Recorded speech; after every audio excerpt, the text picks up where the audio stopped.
ડભોઈ ખાતે યોજાનાર 25 ગ્રામ પંચાયતોની ચૂંટણીઓની તડામાર તૈયારીઓમાં તંત્ર લાગી ગયું છે।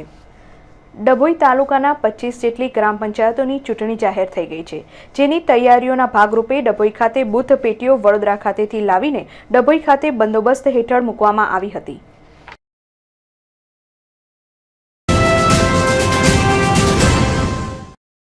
ડભોઈ ખાતે યોજાયેલ ક્રિકેટ ટુર્નામેન્ટમાં વડોદરાની ટીમનો ભવ્ય વિજય થયો છે।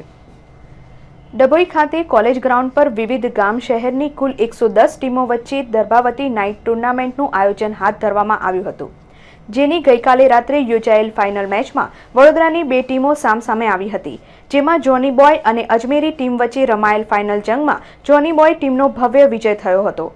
આ ટુર્નામેન્ટના ઇનામ વિતરણ પ્રસંગે શ્રી અતુલ પટેલ, શશિકાંત પટેલ, તાલુકા પંચાયત પ્રમુખ શ્રી હરીશ પટેલ તથા ડભોઈના પાલિકા પ્રમુખ શ્રીમતી ભાવનાબેને ઉપસ્થિત રહી ખેલાડીઓના પ્રોત્સાહન પૂરું પાડ્યું હતું।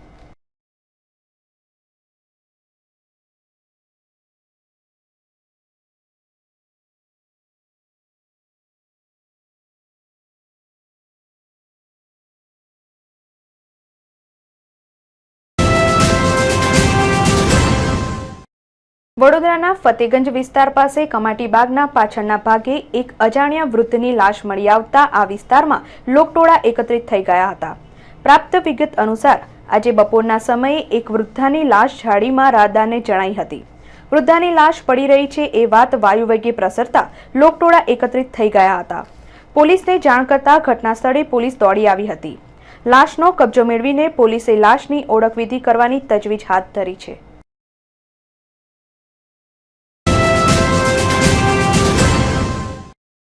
આવતીકાલે વડોદરા શહેરમાં ફરી એક વખત ગુજરાતના લોકલાડીલા મુખ્યમંત્રી નરેન્દ્ર મોદી મોંઘેરા મહેમાન બનવાના છે। ઢળતી બપોરે વડોદરા શહેરના અકોટા વિસ્તારના અકોટા સ્ટેડિયમ ખાતે કાર્યક્રમનું આયોજન કરવામાં આવ્યું છે।